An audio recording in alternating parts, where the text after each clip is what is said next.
Gülsan değil mi sizlerin? Ha böyle kakırası deyip Gülsan'ı. Böyle karışıyorum ondan. Böyle bari yata. Davay. Yaman tırar. Karası var Gülsan. Bitti bile yapmış koy. Ooo kayfuyum. Eğer gideceğiz olur öldürüm. Bana kaç olur bir bırak. İşte mi? Yok olmayan hiç. Ne için ne oldu? Yok git. Tam tutma ya Gülsan. O adamı yukarıda ya. Ne için olmuyor? La zorra mirta o. Zorra mirta? Hava. Ayken o kıyılar zorra mı? Üstep durar etken başa tayda. Zorra mirta koyda kıyıları vermez may. Böyle ara bırak Ferit. İki parmağını arasına çık zorrağını ildirdin. Öğünün içine girip gidiver hiç kim istedi verme. Hiç kim misafir verme. Hiç kim istedi verme. Her şey istiyor. Hiç kim misafir vermemiş. Manen vermeyen olsa.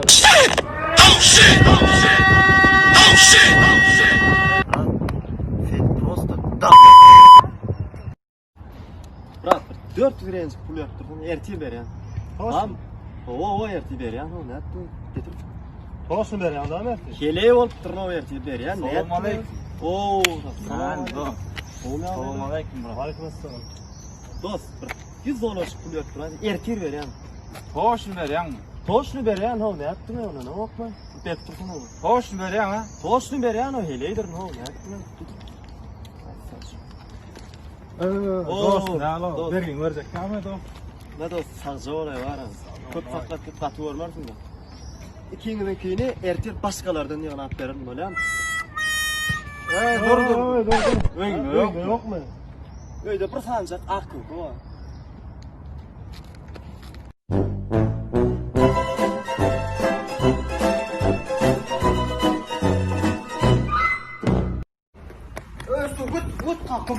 Onlardan lan.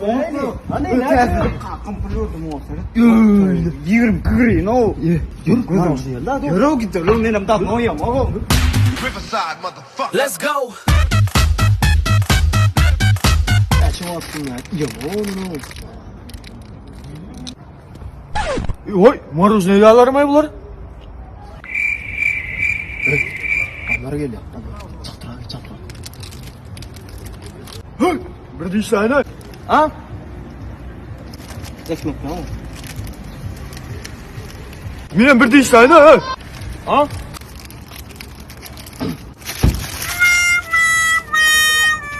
Bir gezecek dişlerin dedim o.